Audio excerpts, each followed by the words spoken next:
Hello guys, David Vos here. It's a beautiful day in Oklahoma, and I hope you're having a wonderful day where you are. Well, I wanted to talk to you guys a little bit about life after death. One could say in a way that that is the only thing in existence that you should be interested in during this little space of time that we have where we are living on the earth. Now, I don't imagine you should spend a lot of time thinking about whether or not you're going to be alive after you die when you're 5 years old. A child that's 5 doesn't need to have any stress or worry about whether or not they're real. They're just going to, I guess you might say, they're somewhat unconscious to the physical world, and yet for 9 months they're alive. You know the baby's moving around, it's alive. We assume the baby has some kind of brain activity to, along with the mother's nervous system, and I don't know how connected they are, but in every degree. But I know that the body can move on its own, so it has sensory perception. They have said that maybe babies can hear. This is why a lot of mothers will sing, try to have a good disposition. We know that depending on what the mother eats, the baby can be more healthy, or we know that when a mother maybe smokes cigarettes or does drugs, it will affect the baby's health. I know that I have witnessed babies that when they were born, they didn't look good. They had a green kind of,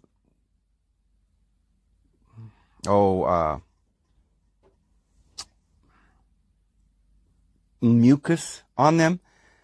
They had to be cleaned up, and some babies are born, they don't look good at all. They have to be put in an incubator. But there's some development. So we know that you don't have to be conscious or even in this world to be alive. The baby's alive for however many months he's in the stomach. We know he's alive, he or she, but yet he's not participating very well or very much in the physical world around him. He's just being carried around. But you see, it's really just a way to look at it, because marsupials like kangaroos, they give birth much sooner. They don't wait 9 months. And the baby's living in a pouch. So, you can have a lot of physical distinctions to life that may change, but you might still be alive and conscious. So there have been cases where people have become paralyzed. They don't have the ability to walk or move. Complete paralysis, but yet their brain may still be working. And there are various states of consciousness. There are people that could be 90 years old and they remember how to play the guitar because they used to play the guitar when they were younger. They know how to drive. A lot of subconscious things are still with them. But they may have forgotten their own wife's name, forgotten who their children are.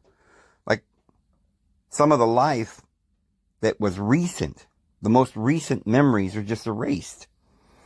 So from that, we understand that that person who doesn't no longer remember who they even are at this time, it's still that same person. The fact that that person doesn't have all their memories doesn't in any way affect the fact that that is that same person. In fact, you can walk up to somebody who's 89 years old, maybe they got dementia, and you might be their son or their relative, their husband, their spouse, and they wouldn't know who you were. Completely have no idea. And yet you can still see certain characteristics, certain habits. Maybe that person smoked and they still want to smoke. Maybe they have certain ways of saying their words or certain accents. And when they're able to talk, they talk the way they always did. So you know that that is that person. In fact, that person may be conscious enough to tell you a story about what just happened. And yet, maybe the story they're telling you is something that happened 20 or 30 years ago. And this happens all the time. So we know a little bit about consciousness. We know a little bit about what it is to be a human. And we also know that what it is to be a person is very, very complicated.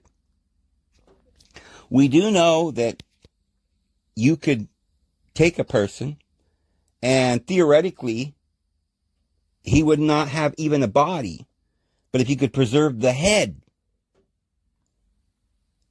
that person would be hooked up to a computer, perhaps.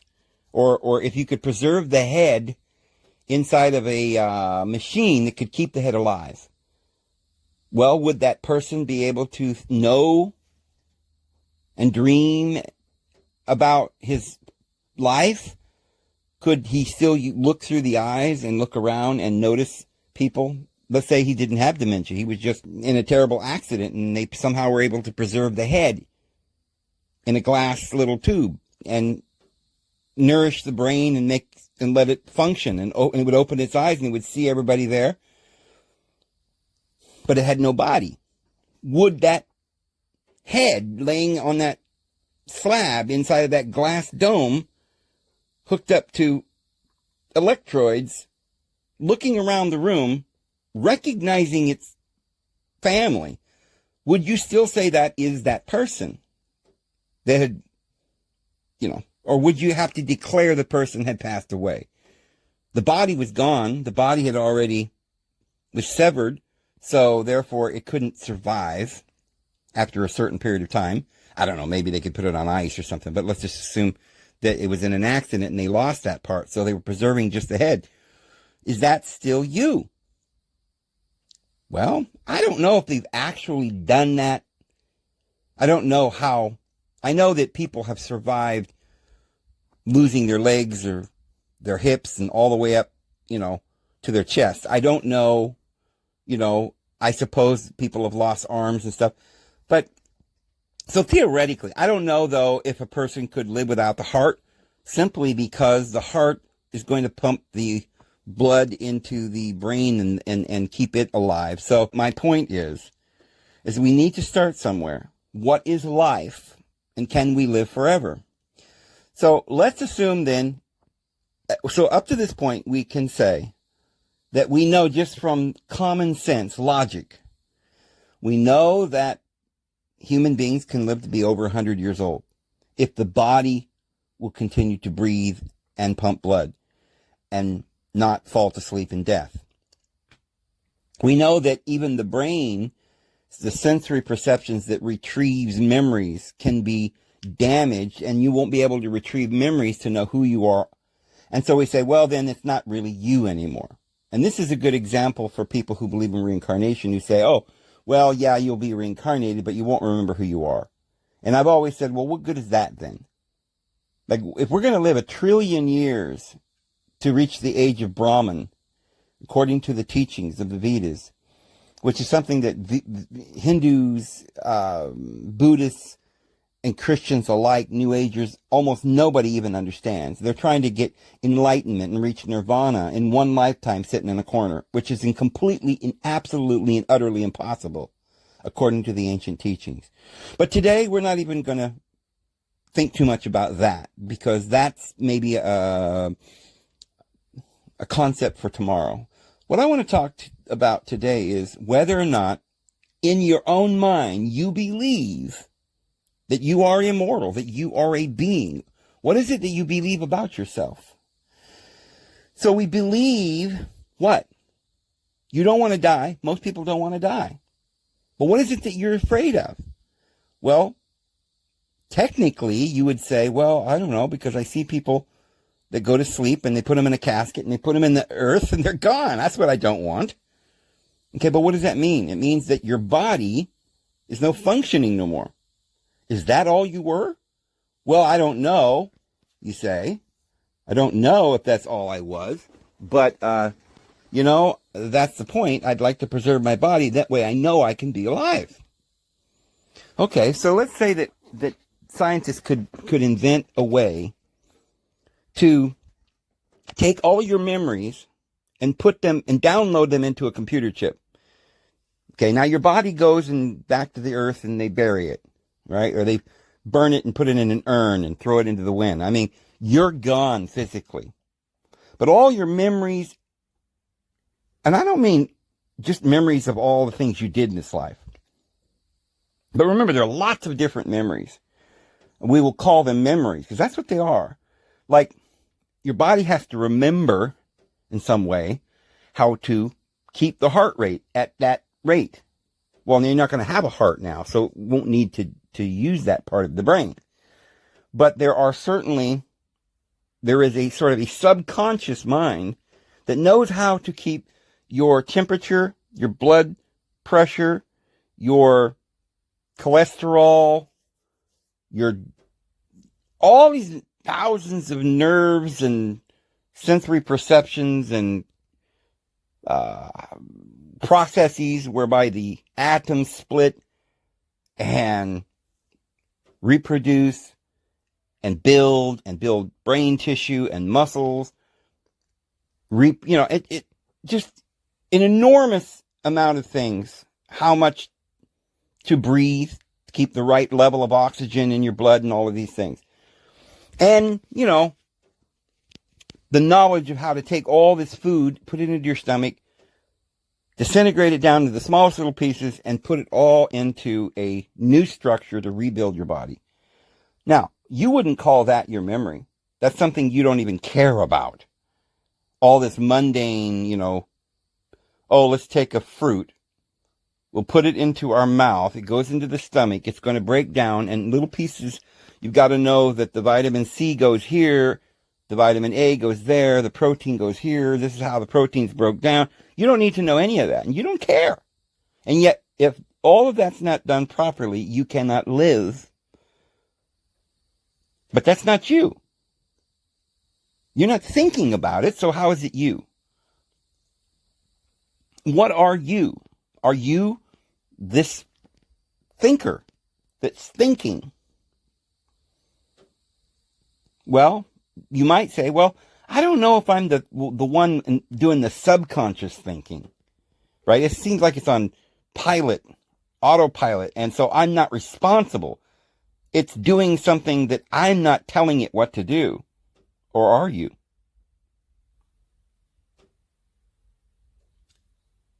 Intent.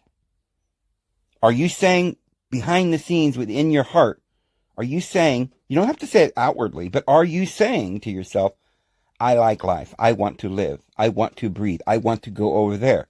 So when you're standing here and you see the hill over there, do you have to say, I want to go over there? Or do you simply start walking? Now, why do you start walking?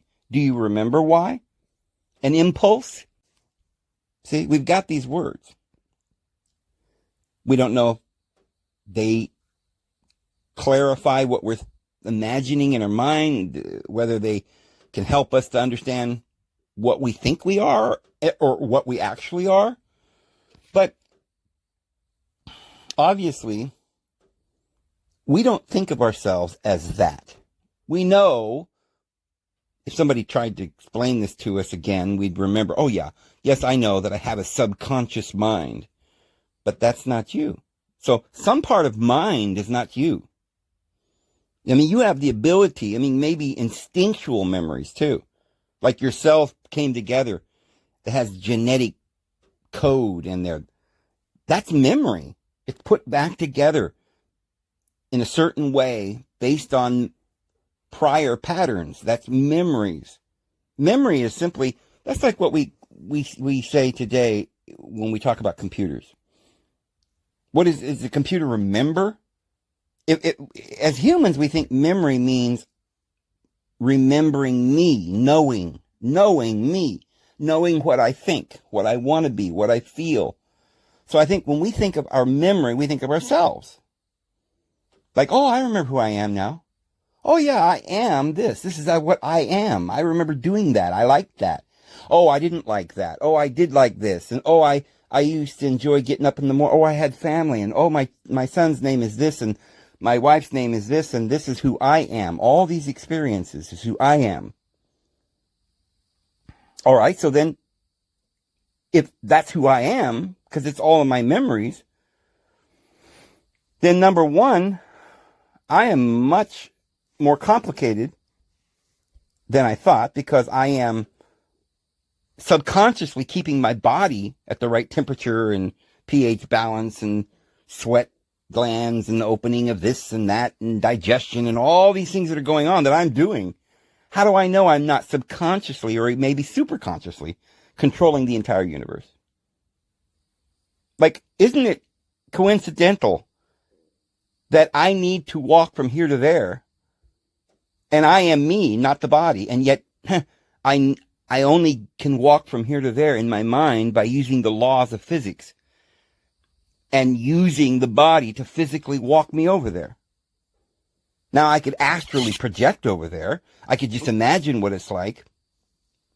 But in my imagination, I would be in some sort of body familiar to myself. I would remember my body and I would start to walk over there. But what causes the body to move and walk? My intention. I intend to do it. What causes motion? My belief, my intentions. But I can do it whether in a physical body that I'm calling my physical body, or I could do it in an astral body. And for all practical purposes, it would seem exactly the same to me. If I was doing it astrally and didn't know I was just astral walking, I wasn't conscious of that, I would just assume I was doing it in my body. And then maybe if I woke up, I'd be like, oh, I just was in a dream. I didn't know that. But it's still me. Either way. Did I go to sleep and therefore now I don't exist? No, I'm conscious, but I'm either conscious in this realm or in that realm. But when I'm conscious in that other place that you can't see from this earth, I'm walking. The only difference is that now I realize that that place that I'm walking to isn't really in a specific time or place. It's anywhere that I'm imagining it to be. It's in my head. It's in my intentions. It's what I perceive. And I might perceive that my friends are with me. If this is a real objectionable world, then I should have some guarantees that it's an actual experience. This is what we believe in this world, that if we can't prove it, like if it's something that only I can sense and see, then it's not real. 2 or 3 people have to come out and give witnesses that they've seen it too. Now we know, okay, it's real.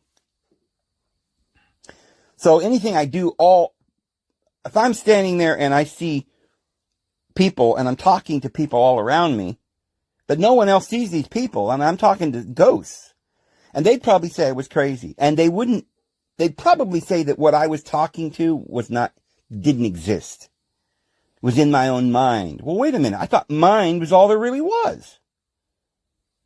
And yet I can do something in my mind that you don't see in your mind, or at least you're not aware of it. And we're simultaneously standing there looking at each other physically. We know we're both there right now. And yet I'm in my world and you're in your world. And yet we're also in each other's world. Because I can see you, you can see me, but I can't see what you're dreaming. I don't know your ghosts. I don't know your demons, but you don't know mine. And I believe the earth is a sphere and you believe it's a flat earth, and we have this delusion that we live in. And you might believe so radically that delusion that you have, that for all practical purposes, maybe even literally true, that it is a real world, that maybe there is no such thing as contrived or made up. Maybe the world exists simply by virtue of we will it to exist, or we believe it.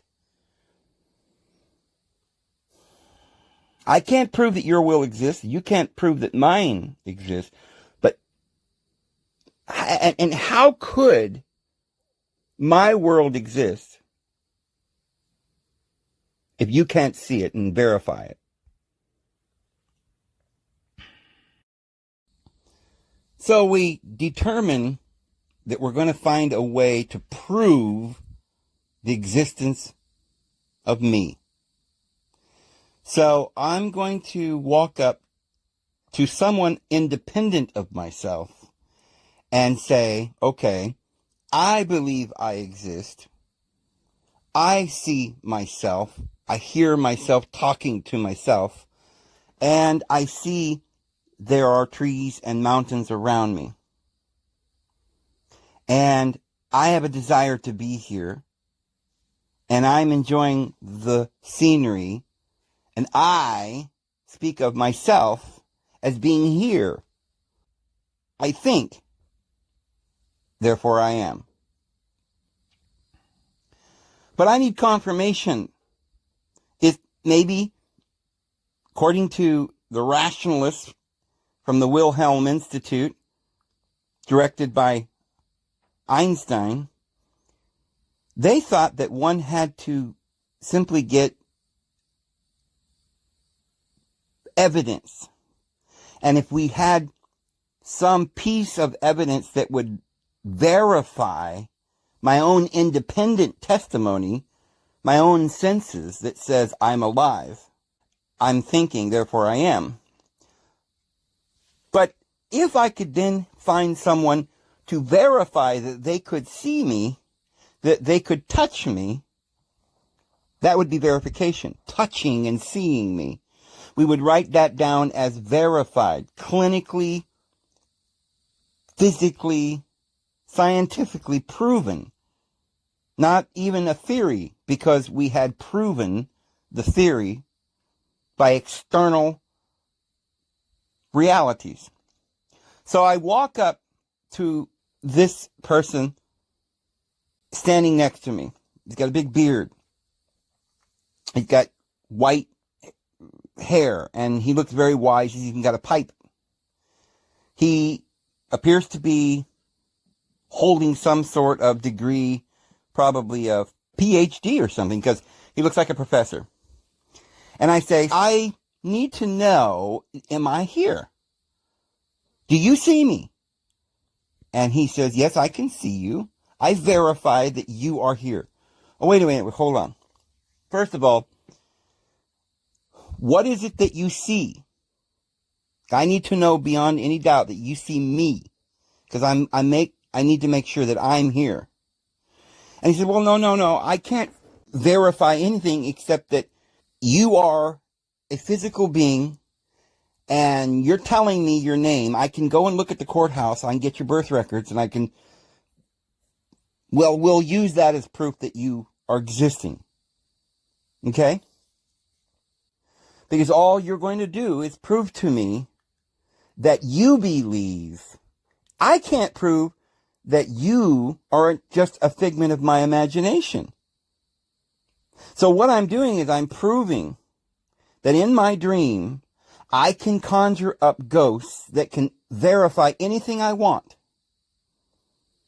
And I have another problem. I need you to verify that I exist, that I am, that, and I guess I'm going to have to verify, first of all, what it means that I am, because you seem to think that by verifying that I was born in this particular body verifies the I. All you're really doing is verifying a body throughout different states and move different places and have different relationships in your life. And all of that does not prove to me that I exist any more than I can prove to me that I exist. So now, if I could accept your testimony, I would only have testimony that I exist in appearance, but not in reality. You cannot touch my soul. Or can you? Maybe you can, but maybe it's not something you can prove. You can feel it. Do you feel love? Do you know you love? Yes, I know I'm in love. I know I love you. I would die for you. Okay? You know you would. Well, you know why? Because you intended it to be so. It's only so if you intend it to be so. What you're doing right there is you're proving what you really are. All that really matters isn't whether you're wearing that coat or the other coat. You might have cut your whole leg off. That doesn't change who you are. Perhaps everything I've thought about and lived in places I've gone has shaped and molded who I am and will change my will. Because as we've said, the only thing so far that is real about me is that I am the controller of the motion, and that is the will. We can't define the will other than to say that the will seems to be the only part that I can verify is with me. But yet you say, maybe it's your alter ego, but you say, I will to know who I am, but I don't know if I am. You know, you can will to walk over there. And you can say, as we did, that the walking doesn't prove that you exist. It could be a ghost. And all the memories don't prove anything. Somebody could have downloaded some false memories into your mind. Could have mesmerized your, hooked you up to a recording, downloaded a program. We don't know. But the one thing we could prove, part of you that is thinking about you, that is contemplating whether you exist, that part has to be independent of everything else. That's the part that is the observer. You may have one who is a questioner, who's questioning whether you exist. That quest itself is not the reality. But the one who is the questioner is the only one that exists. The physical things that one does is sensory perception. It's only a concept. The strenuous exertion of doing it and rebuilding your body, eating and drinking and living in time and space, all of that is just a movie. It's just a drama. It's motion. But what is behind the motion? The intent. And that's all. Could it ever be said that the motion is behind the intent? That you have intentions because of motion? Imagine a world that is only made of physical things. There is no intent. There is no purpose. There is no divine being. There is no light. No consciousness or awareness. No observableness. It's just, there's no one here, but there's a vast universe. And all this universe is operating on certain principles. So remember now, we're saying that the entire universe is physical. It's materiality. And there is no consciousness in it. There is no being. There's no God. There is no divine being. Someone who says, I am. I want. I love. It's only material things without consciousness. Then, if that material world existed and there was no one to observe it, would there still be two rocks that would collide? Would they make a sound if no one could hear it? You see, that sounds like a very odd question, but it's the root of the matter. Because you see, you can't have the reflection without the light. You can't have the physical universe without the mind or the being. The fact that we see a physical universe proves there is being. Scientists or wrong if they believe there is no divine being, consciousness in the universe. They think it's just all, that we just accidentally appeared here. We think we're alive, but we're just a bunch of circuits. And they got a motherboard and just some light flashing around. And that the only thing we are is just like a computer. You turn it on, you can unplug it. It doesn't have consciousness. So, in the computer, we can see right away, well, the computer has instructions, or it's like a rubber band toy that you wind up and let it go, or a top, and it'll wind itself down. It doesn't have locomotion of its own or intent. I have to push the buttons. But it may be designed a little bit like our bodies, yes, except that there's an intelligent being pushing the buttons and making the commands on the computer. Same thing with my body or the universe. It could be flying around out here, a physical universe, images, but it got there in that image because of certain laws. And laws cannot exist without commands. Reality and design, there could be, we asked the question, could there be a physical universe without mind? And the thing of it is that's the great question, and the answer is no. Because the light can make shadows, but shadows cannot make the light. And shadows don't appear without the light.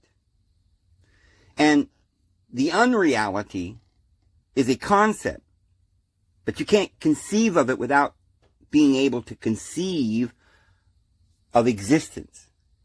So it's really all about existence and mind and consciousness. The thoughts are images, and that is exactly what the physical universe is, vibrations and harmonies that all come from something that's far more powerful, and that is not just the mind, but behind that, the logic is the intent. There is no other reason other than the intent. We have to learn that you can do anything you want just as long as you intend to do it. And make sure that you intend properly. Don't intend to hurt your body, because everything is a part of you. Then you just hurt yourself. Nobody wants to do that, and you won't ever do that when you have truth, because the truth will set you free. So we need truth, which is freedom to be what we are, which is conscious, happy, full of joy. And if we relax and accept who we are, then we find we are that. So therefore, two stones are coming towards each other. They're solid objects. And the law of this universe says that these two stones take up a certain amount of space, and they can't take up the exact same space at the exact same time. Well, wait a minute. What is the law? We now have physical things. Why do they act according to some law? They wouldn't if they're not conscious or obedient or a manifestation of something greater, which is the intent. And so these laws that the universe follows, these laws are following their creator. They are just thoughts. They're just images. They're just so many things that do the will of the creator. The creator is the intention. And the intent creates everything through its word, its expression, which the Bible tells us in John 1:1. Simply because we conceive of that as something different than that.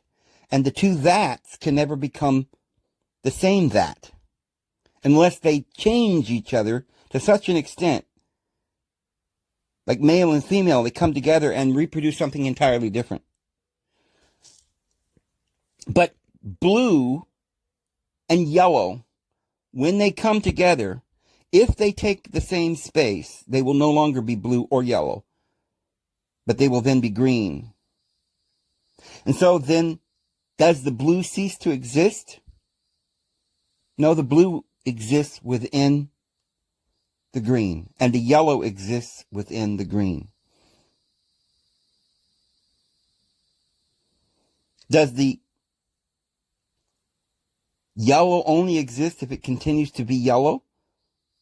What if it shares everything it is with the blue and begins to feel green and appear to be green and act like it's green? And for all practical purposes, it's just green. Has it lost the feeling of being yellow?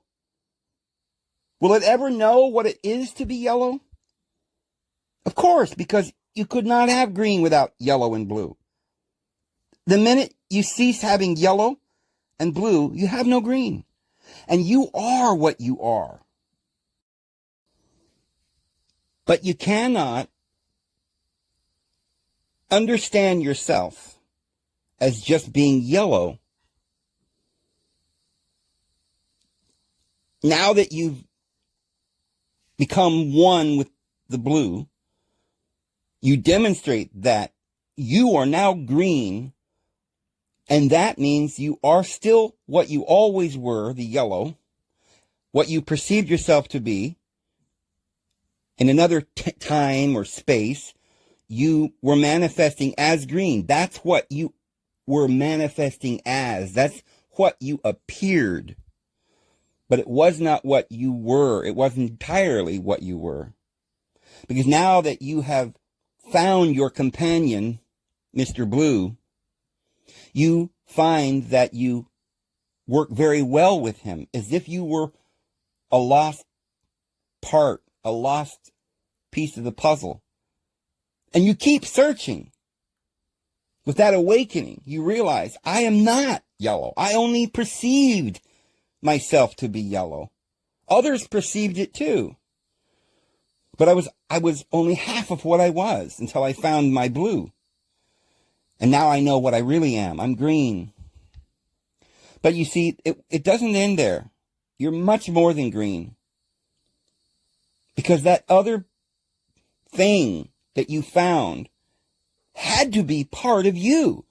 You were only part of yourself. You were only a very small part. You were only awake just a little bit. It's not a matter of being worried or afraid that you're going to go to sleep and lose who you are. It's a matter of, will you be willing to accept all of yourself? You don't have, it's not a matter of being afraid that you're going to lose anything. You cannot lose anything. If there were no yellow, there could not be green. You're green. Therefore, you must also be yellow, and you must also be blue. You have not lost the blue, and you have not yet lost the yellow. You simply were waking up to the fact that you only perceived yourself as yellow until you finally met and became aware of the blue. And you went further. One day, you ran into red, and you found your lost other dimension. And you could express yourself in so many more ways until you finally realized one day you woke up and realized you were the rainbow. But are you really just the rainbow? No, because you begin to understand that when the glorious invisible source, the light, the energy of all, the source, the one, the monad, the Anu, the Ein Sof, the Pleroma, includes everything.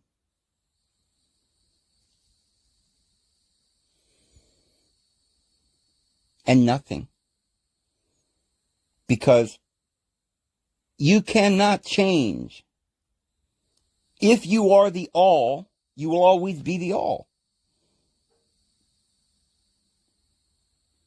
And the all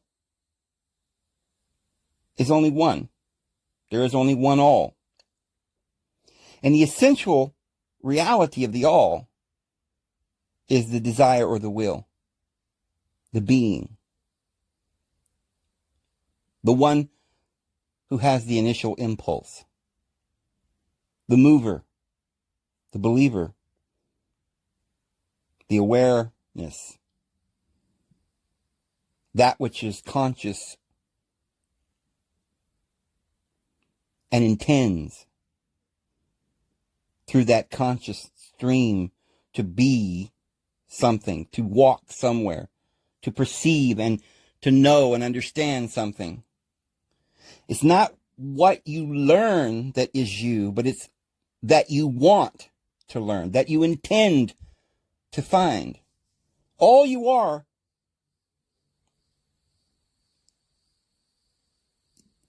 is the intender. All you are is the being. And you will never lose the desire to be. And you'll never have a lack of opportunity to be anything you want to be. Otherwise, you would have no gift of being. The fact is that you have what you are for all eternity, because it's only you, your being. Time and space is something you create. If you're here now, then you are here. Then you are the creator.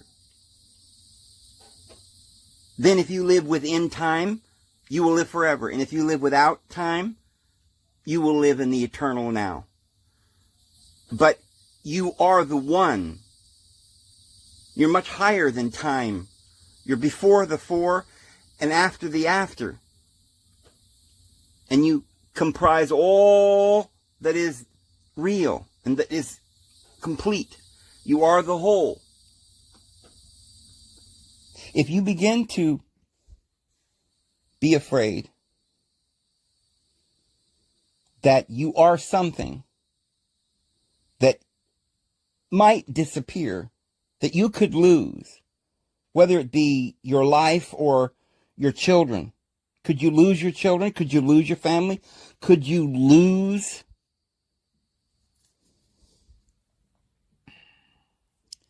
anything?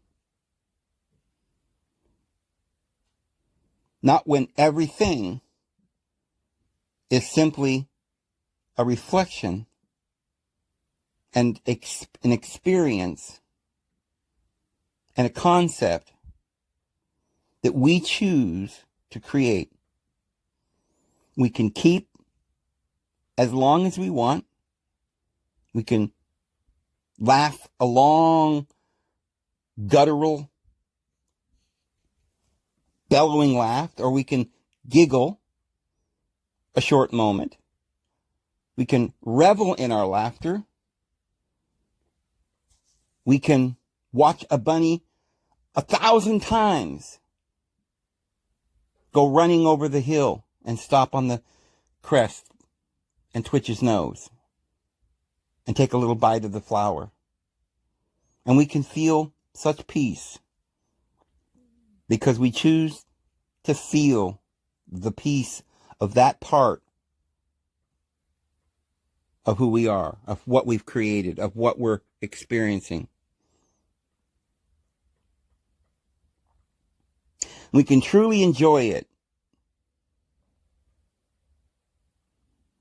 because we don't covet it, because we're not going to identify with any one part of ourselves. We've felt the unity, the blue and the green. We felt that unity. And now we're not just blue or just yellow, but now we can be blue or yellow or green. And it opens up the horizon to, we didn't lose anything. We just gained. And so the entire universe is opening up like a petal,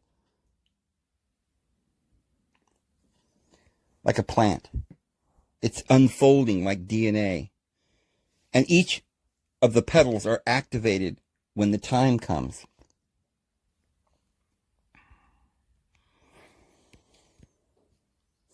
And we don't have to be anxious, because you see, we then give power to some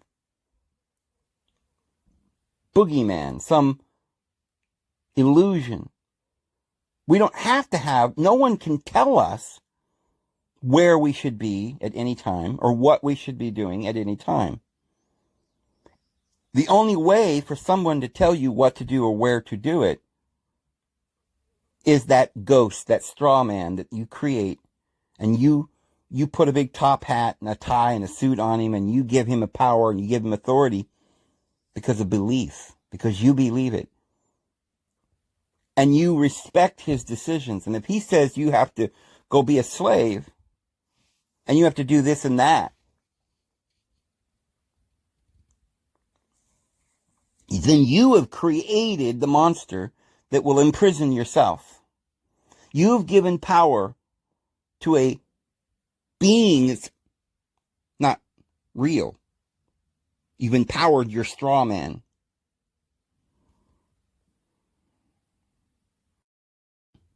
So someone would say, oh, okay, so I see what you're saying. We can be anything we want.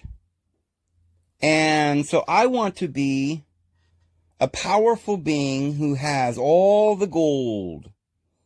I want to be very, very good looking so that all the people look at me and want me to be near them. I want to have them all attentive to my every wish. I want all the people to pay attention to me, to bestow honors upon me, and to do everything I say. Fetch me the water, make my meals, make my bed. I can be anything I want, you say. And that's kind of like the old analogy. Can God create something too heavy for himself to lift? If God can lift anything, he's so strong, he's so powerful and so mighty, then could he make a rock so heavy that he could not lift it? That's a pretty weird question if you think about it.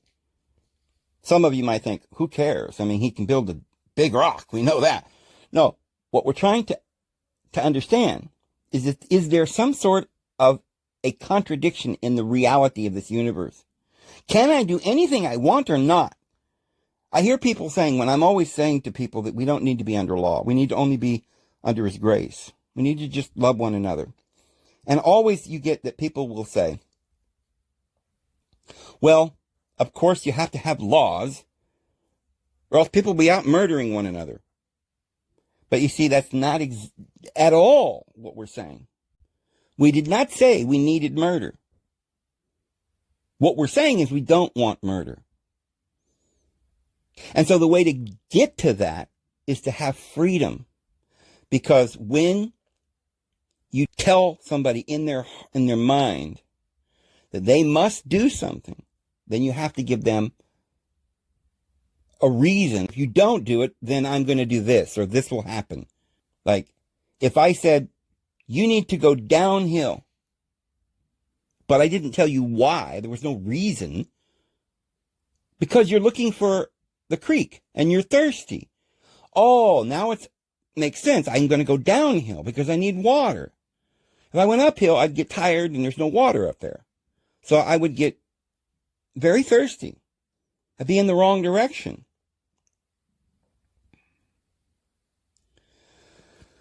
So you can be anything you want, but be very careful what you want. Because if you said, I want to be the king and have all the gold and tell everybody what to do and be everybody's master, then what you would have is you would have a world where no one loved you, but they feared you. Now, of course, that's not what you want. That's not what you want. See, the universe is so perfect. It's so beautiful. You always get what you want. And so it's okay for evil to exist because that's not what we want. It's only the mistake, the trial and error. We think that's what we want. So we manifest that world that we're thinking we want. Oh, I want people to give me, I want pleasure, I want all these things. Now, nobody can come along and say, oh, well, you're bad. Because you see, every child, even though they have 2 legs when they're born, they can't walk. Every one of them, every last one. Babies and little birds can't fly when they're born. They have to learn. So, you see, all those things that we call the bad is just a process of trial and error. Nobody wants to do bad. People get confused. Then there's laws that are created that say, don't do bad. You must be my slave. That's contradictory. You don't understand. That's bad to be your slave, and you want me to be your slave. But I'm supposed, it makes no sense. You're teaching people to go and murder and go to war. Tell people what to do. Make them your slaves. Genocide. And then on another breath, you're said, oh, but love your neighbor. Only your neighbor? How about your enemy? Jesus said, love your enemy. Well, that's kind of hard to understand too, because if they're trying to hurt us, why should we love them? Why? Because it's the principle that this new covenant is made on. Principle of understanding. Yes, everything you want you can have, but you must know that you only want love. You only want, all flowers open up to the sun. They don't open up to the darkness. All the sheep will follow the shepherd's voice. The laws of this universe are irrevocably made in heaven. And they will, every last principle, do that for which they were intended. Remember that law only is a design from intelligence. It's an order from the Creator. Orders from headquarters. That's what a law is. So, there's only one law in the reality, the kingdom of heaven, the kingdom of our Father in heaven, the real world, the prototype. And that's the law of give and you shall receive. Do unto others as you would have them do unto you. Forgive and you're forgiven. Don't judge. You'll be judged as you judge. That's the only irrevocable law. It's a principle. Give and you shall receive. Love others. It must be carried out because it comes from heaven. And heaven is the creator, the mind. So therefore, Jesus taught us to pray, thy will be done on earth as it is already in heaven. It's already in your intention. You know what you intend to do, what you really want. Now let it be manifest on the earth. Because the reality is in your mind.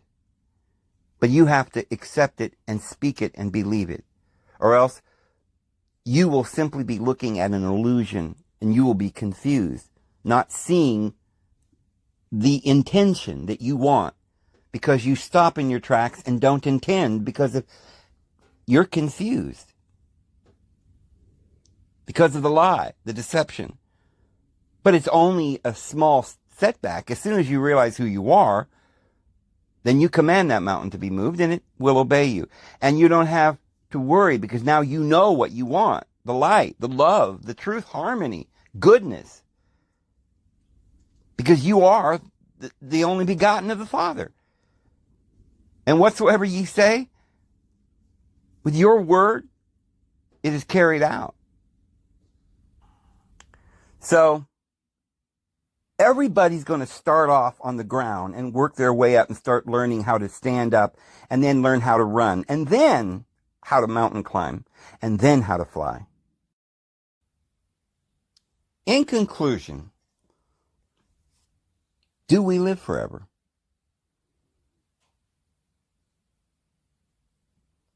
I always say, I've said this a few times, and I think this is a very, very important point. And I'm going to do a whole video on this one day, soon. As I think this is probably the most important thing we could make a video about.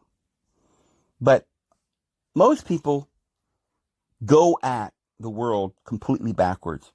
Everything is that way. But let's just take it in a real simple way so we can understand it. We say we're standing on the earth, we're looking around. Let's say we're looking at a genuine paradise. Everything's wonderful. You look at all the people around you, your family, and the trees and the mountains and the life that you have, and you ask, why? I'm glad it's here. I see it. Why? Why do I exist? Now, what are you asking? How did I get here? Do you really want to know, when you say, how did I get here? Are you saying, I need to know and remember everything I've ever done? Then I'll be happy now? Now I can enjoy this beautiful paradise around me because I know how I got here. I know all the things I did, all my past lives and memories and stuff. If I had that, then I could enjoy the moment now. No? You could enjoy the moment right now. It's all there. You just don't consciously need to be aware of everything at the same moment. You can be aware of just what is around you and be content in that moment. And maybe in that moment, you don't know. You've never contemplated eternity or whether you are. You know you are now, but you're asking, why did I get to this point? What about my past? You can't enjoy the present unless you know what the past was. And it seems like you want to know what the future is too. I will not be happy right now unless you guarantee that I have a future. If all I get is the most amazing party for an hour, I'm going to see all my children, and for an hour we're going to stand there and hold each other and tell each other we love each other, and I'm going to get to see all the paintings that they've done and the songs that they've sung. I'm going to get to go through the scrapbook of pictures and see all the memories, and we're going to enjoy each other and laugh and talk to each other and enjoy a meal together. Give yourself all day. Forget the hour. You get to have the whole day. The present, the moment, the weekend with your family. Are you going to say, well, now I'm not going to enjoy this? Let's take it another way. Let's say that you remember everything about your past and this is your family and you're enjoying your life, but right in the middle of this great big reunion, the greatest day of your life, everybody's there. You stop and say, but what if this is the last day I ever have with my family? What if I don't exist after today? Should I go ahead and finish the day and enjoy it? Should I go hug my children? Should I tell them I love them?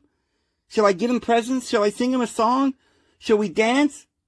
Or must I know beyond a doubt that I'm going to get to be with them for all eternity? I'm not going to be happy unless I'm with them for all eternity. So what we find out here is that what we are is not the past or the future, but it's what we are at that moment.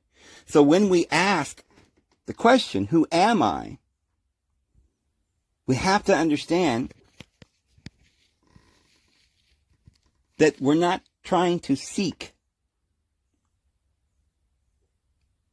all the things that are in the universe, all the things that we are. Because all those things that we are, past or future, are all just thoughts in your mind, and experiences, and information. if you're aware of that information, it might be able to do something for you. You might have a certain perception in front of you. But if you're not aware of that information, you may have a different perception. You're always living in some way or another. Maybe you're at a little calm brook, and there's flowers and little deer. Or maybe you're hanging from a rope that's being lowered down from a helicopter out in the middle of the forest, and you're fighting fire. And it's an adventure, and it's hard. Maybe you're a mountain climber, climbing Mount Everest. When you're on Mount Everest and you're climbing, you're not thinking about your life as a peasant somewhere in the Bangladesh in another life. If you did, you probably wouldn't be able to focus on that day and enjoy the accomplishment. So all you are is the will to be. And when you have that will, it's natural. You have that will within you, there you go. The physical body moving around, that's not some miracle. Everything obeys you, your will, your intention. So, when we understand that, we don't have to know when we're trying to contemplate whether we exist, or if we're scared of death, we're getting older, worried about dying, losing our families, not knowing who we are, why we're here. We shouldn't think of things like that. I might be comforting if you could, in your conscious mind, if you somehow could read a book and it would tell you exactly everything you're going to do tomorrow. And it would reveal all your past life. And that would be gratifying to know right now in this conscious mind all your past lives and everything you're going to do and who you're going to marry and all the things you're going to, maybe you could read a page out of a story in your life 1,000 years from now. Wouldn't that be fun? It'd be an experience, but it wouldn't be necessarily better than the moment that you have right now. Walking with the dogs down to the creek, hand in hand with your lover, or having a picnic, or going to the theater. There are all kinds of things you can do. You can live in a fantasy, you can live in the moment, but you intend, and you are the one who chooses. You choose to think and believe. You choose to go on a walk to get to the top of the mountain. You choose it. If you're sitting in a lazy boy recliner, looking out the window, hoping, wishing, being depressed, that's why you'd be depressed, is because you feel as though you can't. So you're depressed. You can't imagine how you're going to get what you want. So you don't like it. But you don't realize is that you're looking at your legs and saying, why don't my legs go there? I wish they would. I just wish. Well, you don't understand life. Your legs do what you say. And so, there's any way that you can, it would be dumb. It would actually be insane for you to spend your life saying, you know what, see that little mountain over there? I'd like to go over there. I'm going to climb to the top, but I don't want to even go because I'd probably fall down. And maybe the world will come to an end before I get to the top. And maybe, you can't do that. What are you doing? Creating scenarios in your mind? Then you never go. Well, let's see. Should I go? And let's see, will there be an earthquake? You're creating all these ideas. Oh, I'll die on the way of a heart attack. What? What are you coming up with stuff like that? You intend what you want. Now, most people that live in this world, they live here a very short time. The negative energy is so bad on this planet that they get worn out within 70 years. Just about anybody you ever see that's in their 60s, 70s, you can see that they're tired. And they're beginning to be controlled by these negative thoughts. They've gone deep into their subconscious. They're starting to complain. They're starting to say, I don't know if I can make it. I'm so tired. But at the moment you get to a place where you're acting out someone else's dreams or disillusioned following a script that you didn't write, then you've ceased being the divine free moral agent that you are, that can have happiness and true peace and security, true joy. The purpose of life is to have joy, the fullness of joy. To bring spirit and matter inseparably joined, the Apostle Joseph Smith said.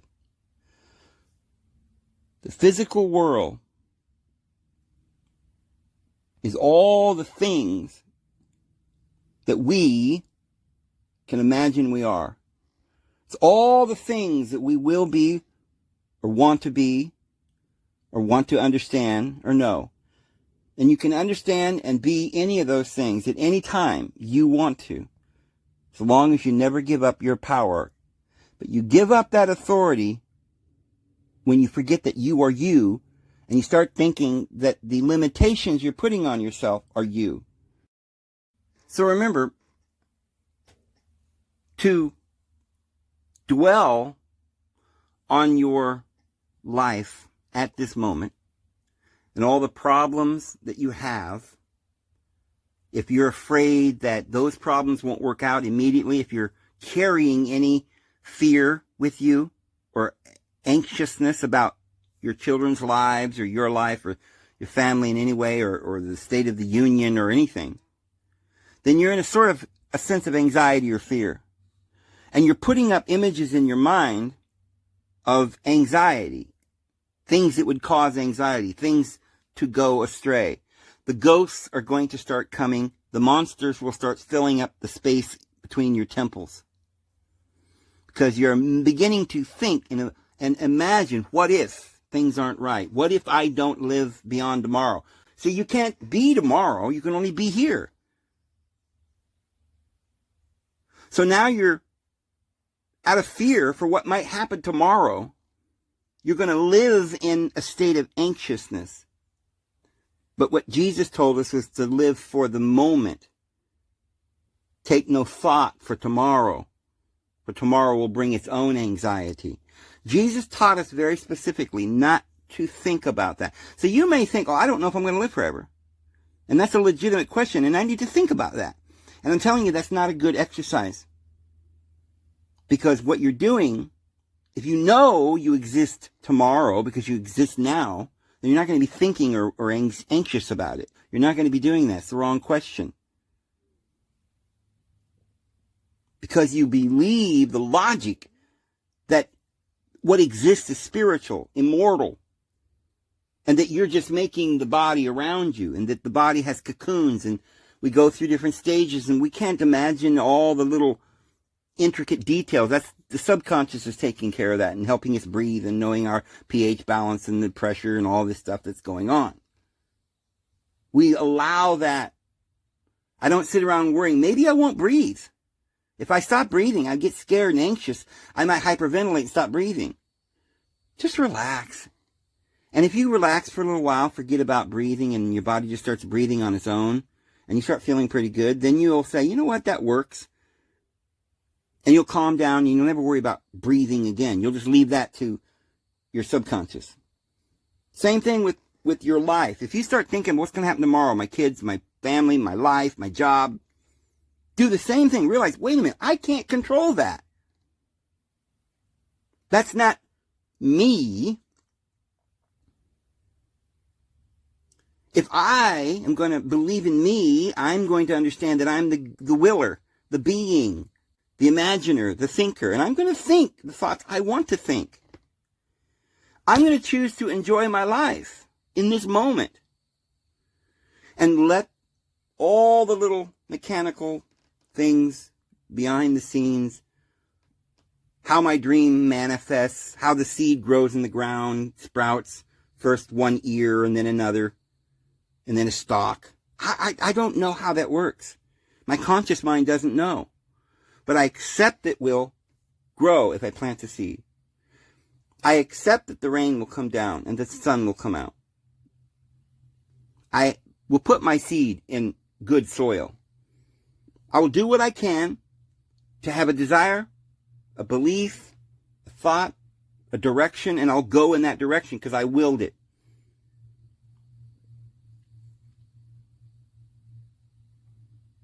And I'll live without anxiousness and fear. And then I'll realize, oh, I wasn't responsible for all these little things coming in my life. And now that I've let go and let the Spirit take over that area, it's working just fine. Now I can concentrate on just enjoying it. I'm not worried, oh, what's going to happen tomorrow? Oh my goodness, I got to think about this. Oh, what if I do this? What if I do that? I don't think about that. What am I going to put on? What am I going to wear? I completely stop doing that and just live right now. Stop worrying. If you have a terrible thing that's on your mind right now, stop worrying about it. The Lord will take care of it if you trust Him. Absolutely intend for it all to be good and trust that it will. And by the same token, just know that you exist and enjoy the life you have, this one moment right here and now. And your mind, your subconscious mind, will give you peace that surpasses all understanding. And you will know, and the truth will flood in, revelation will flood into your mind. And you'll probably begin to, if you lighten up and let go and just relax, you'll remember who you are. But it won't be by force, not by law, but by my Spirit, saith the Lord. So anyway, I'm going to go ahead and go, guys. I hope that made some kind of sense. This is David Bose. We'll see you tomorrow. Have a good one.